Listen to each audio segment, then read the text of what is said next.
Out of school, he developed into a quite attractive-looking youth, with a chin that wouldn't suffer from the use of a razor. Around that time, his father died. All he left his son were 4 completely worn-out vests, 2 old lamb's wool-lined coats, and a small sum of money. Apparently, the father had only been good at giving advice on saving money, and not so good at doing so himself. Chichikov immediately got rid of the decrepit family house and the little lot that went with it for 1,000 rubles. The family of serfs was moved to town to join him, as he had decided to enter government service. At that time, the teacher who loved silence and exemplary behavior was kicked out of the school for stupidity or some such reason. Out of disappointment, the former teacher took to the bottle. Soon, however, he was no longer able to pursue even that course, as he had run out of funds altogether. Sick, breadless, and abandoned, he was perishing in some unheated garret. His former pupils, the caustic wits and smart Alecs whom he'd always suspected of lack of discipline and aggressiveness, now, on discovering his miserable plight, immediately took up a collection for him, many of them even selling things they needed for their contribution. Only young Chichikov declared that he was going through a very difficult stretch and tried to get away with a 5-kopeck donation, which his former classmates threw in his face, calling him a stingy lout. The poor former teacher hid his face in his hands when he heard that his former pupils had done for him, and the tears gushed from his dimming eyes. "God has made me weep on the brink of the grave," he said in a weak voice. Then when he heard of Chichikov's behavior, he added, Pavel Chichikov, who would have thought that a human being could change so much? He used to be such a well-behaved boy. There was nothing wicked about him, nothing violent. Why, he was as smooth and soft as silk. I was mistaken, badly mistaken about him. It is not true, however, that by nature our hero was completely hard and callous, incapable of pity or compassion. He had feelings and would even have liked to help, although he didn't want to contribute a substantial sum, which would have involved dipping into his savings. He seemed to have profited from his father's advice about hanging on to pennies, but he didn't love money for its own sake. He was no miser. What he fancied for his future was a life of full contentment, a nice house, horses, great dinners, and all that. It was in order to obtain all this eventually that he grudged pennies to others as well as to himself. Catching sight of a wealthy man driving past in a rich carriage drawn by beautiful horses, he stood as if rooted to the ground, and then, as if coming out of a deep trance, he would sometimes comment, "Why, he used to be a simple office clerk." And everything that suggested opulence and gracious living had an effect on him that he himself was unable to understand. When he had completed his school course, he didn't even want to take a short vacation. He was in such a hurry to get down to business and enter government service. But then, despite his excellent graduation certificate, he found it rather difficult to get a job in a government department. Protection is needed for even such lowly niches. The post he did get was insignificant, only bringing him between 30 and 40 rubles a year, but he decided to show keenness and to overcome all obstacles. And indeed, his austerity, his patience, and the modesty of his demands were unparalleled. From early in the morning to late at night, he scribbled on, sparing neither body nor soul, completely immersed in official documents. He wouldn't go home and spent nights in the office, sleeping on a desk.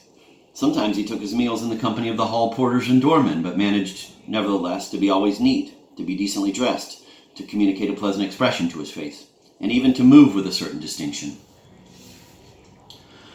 It must be said that the civil service clerks around him were rather a shabby-looking lot. Some of them had faces that made one think of a badly baked loaf of bread, a bulging cheek, the chin twisted in the opposite direction, the upper lip swollen like a bubble and cracked to boot, and brief not handsome at all. They all spoke gruffly as though they were about to pounce on their interlocutors. Also, they made frequent libations to Bacchus, demonstrating thereby the pagan vestiges still present in the character of the Slav. Sometimes they came to the office after having thoroughly pickled themselves, as they put it, and this didn't make it a very pleasant place to be. The air could by no means be described as fragrant at such times. Among such as these, Chichikov couldn't fail to stand out in appearance as well as in his pleasant tone and also in his complete scorn for strong beverages. But despite this, he had a very hard time since he came under the authority of a senile head clerk who was waiting for his retirement and could easily have been taken for the embodiment of stony indifference and imperturbability. stony indifference and imperturbability. Always inaccessible, his inferiors had never seen him smile, never heard him inquire after anyone's health or anything of that sort. No one had ever seen him otherwise, in the street or in his own home. Never did he show any interest in anything. Never once did he get drunk and laugh in his drunkenness. It would have been better if he'd abandoned himself even once to savage joy, the way a bandit lets himself go in a moment of drunkenness, but there was not the slightest possibility of this ever happening. There was nothing at all in him, nothing vicious, nothing kind, and this very nothingness was quite terrifying. His coarse, stony face was unmarred by any striking irregularity, and indeed his features had a sort of austere harmony all their own, which made his face quite unlike any other. Only the dents and pits of pockmarks placed it in the category of those on which, as they say, the devil has come to break dried peas at night. It seemed it was humanly impossible to get close to a man like that and to gain his good graces, but Chichikov had a good go at it. At first he tried to please him in all sorts of little things. He watched to see how the old man liked his quills sharpened, and then would always prepare a few of them and keep them handy for him. He swept sand and tobacco off the old man's desk. He got hold of a new rag to clean his inkstand with. He discovered where the old man kept his hat, the most wretched piece of headgear imaginable, and always fetched it and put it near him a minute or two before the end of the day. He brushed his back if the old man had leaned against the chalky wall. But none of this seemed to get him anywhere. The old man didn't appear to notice the little services rendered him. Finally, Chichikov found out about the old man's private life. He learned that his chief had a daughter with a face which also looked as though dried peas had been broken on it at night. And it was from this direction that he decided to start his assault.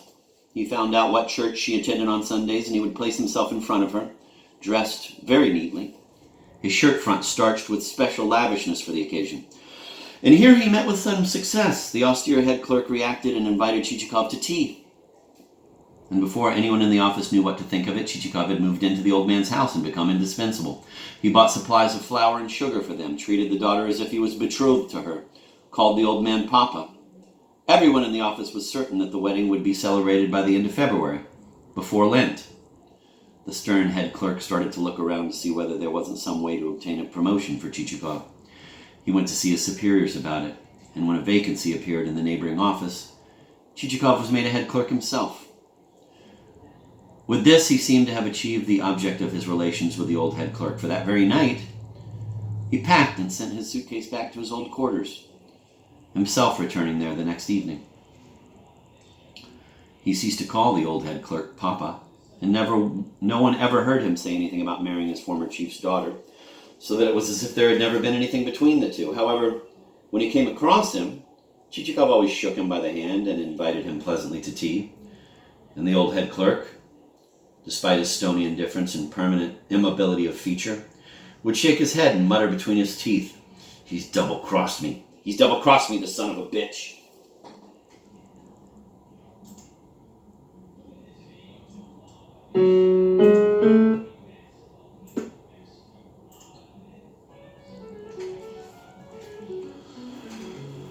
That had been Chichikov's most difficult hurdle. After everything went faster and more smoothly, he became a person of note. It turned out that he had everything needed for success in this world: pleasant manners and toughness in business. Using these advantages, he soon worked himself into a spot where people found it in their interest to be nice to him, and he made the most of it. It must be kept in mind that at that particular time, drastic measures were being taken against graft. This didn't frighten him in the least. In fact, he turned the new measures to his advantage, which only goes to show that Russian inventiveness is at its best when freedom of action is restricted.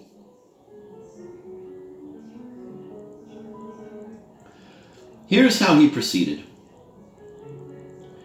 When a petitioner arrived with his hand in his pocket, ready to bring out the well-known letter of recommendation with the signature of the Treasurer General on it, he would say with a smile, "No, so you thought that Oh, no, it's our duty, you see, our function to serve you without reward.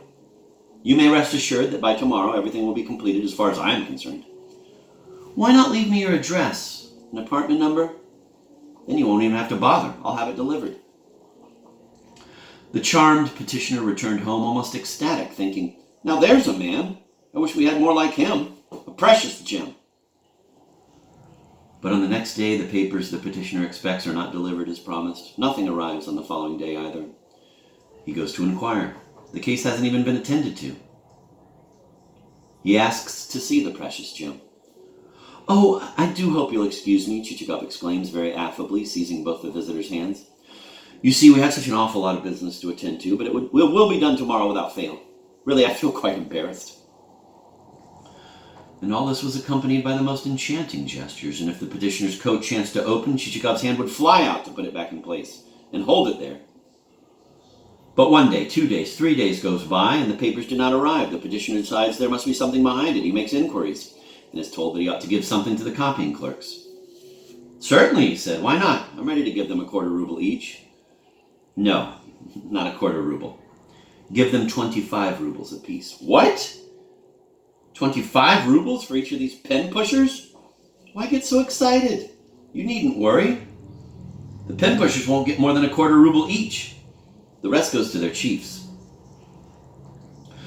The naive petitioner slaps himself on the forehead and uses foul words to describe the anti-graft campaign, the new style of taking bribes, and the gracious affability of officials.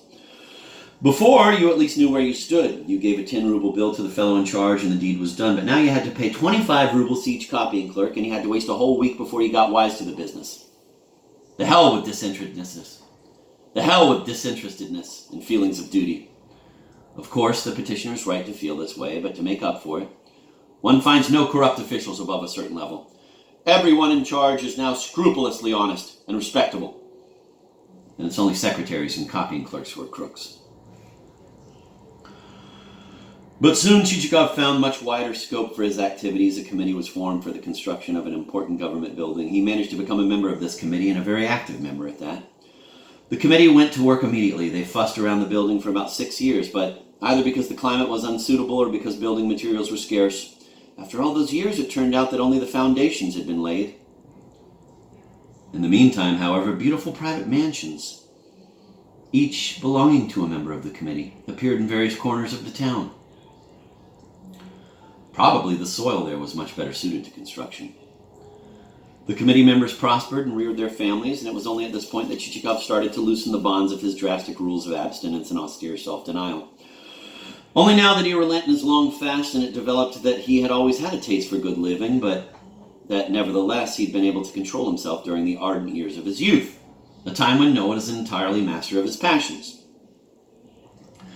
He indulged in a few luxuries.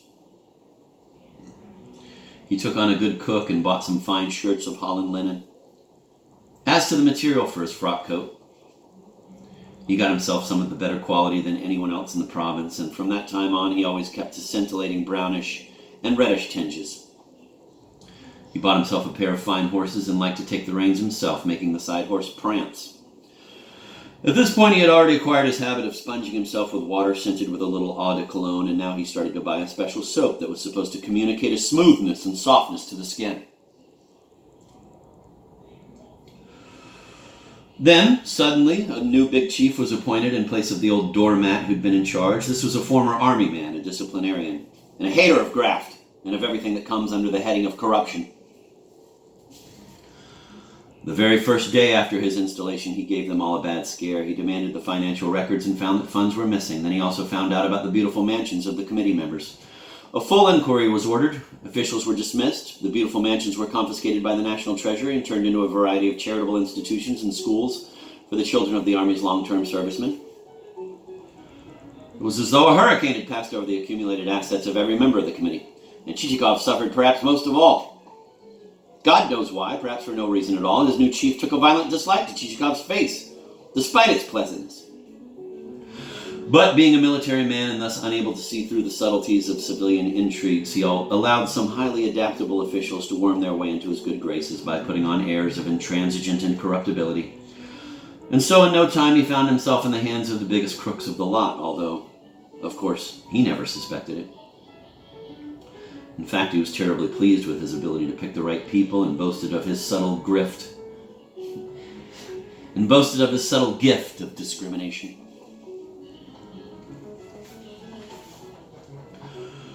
The officials had sized up his spirit and temperament, and every one of his immediate subordinates became a tireless fighter against dishonesty. They pursued dishonesty everywhere like a fisherman pursues a big white salmon. And they were so successful in their efforts that soon every one of them had several thousand rubles in capital. In the meantime, many of the former officials who had expiated their sins and been converted to righteousness were reinstated. But Chichikov was not one of them, despite all his efforts and those of the chief's secretary, who was, of course, prompted by letters of recommendation signed by the Treasurer General. Even he, who in most matters could see the chief's nose as a rudder to steer his course, couldn't do a thing for Chichikov. The chief was the type of man who, although he could be led by the nose without realizing it, was likely to stick at a certain point, and then it was impossible to budge him. All the secretary could do for Chichikov was to have his name removed from the blacklist. And this he achieved only by painting a movingly pathetic picture of the plight of a whole innocent family who, luckily for them, Chichikov didn't have. "Well, so that's that," Chichikov said. "I got a bite, started pulling, but the line snapped. Crying won't help. I must get busy on something else." And he resolved to start on a new career, to be patient, to return to his former austerity, however much he might have enjoyed letting himself go for a while. He decided to move to another town and to work his way up there. For a while, nothing seemed to work. Within a short space of time, he changed jobs 2 or 3 times, as each seemed to him too lowly and too undignified. It must be understood that by nature Chichikov was as sensitive to decorum as any man living or dead. And although he had started his life amidst squalor and vulgarity, his heart had remained unstained, and he had always liked the tables and the offices to be polished and a dignified atmosphere to be maintained. He never allowed himself to use a doubtful word in conversation and resented any lack of respect for rank and position in others. I am sure the reader will be delighted to hear that he unfailingly changed his underwear every other day, and even every day during summer heat waves, as the slightest unpleasantness offended him. For this very reason, when Petrusha came to help him pull off his boots, he always put cloves in his nostrils. In this and many other ways, he was almost as sensitive as a maiden, and it's therefore easy to see how painful it was for him to return among those who exuded vulgarity and stale vodka. Despite his efforts to keep a stiff upper lip, he lost weight and acquired an unhealthy, greenish complexion from all he had to go through. When the reader met him for the first time, he was already regaining his decent, rounded shape and was again starting to toy with thoughts of a wife and a nursery and to smile when thinking of them. But at the time we're describing now, whenever by chance he saw his face in a mirror, he couldn't help exclaiming, "Holy Mother of God, how repulsive I've become!" And he avoided looking at his reflection. But our hero bore it all. He bore his hardships with fortitude and finally got himself an acceptable job in customs and excise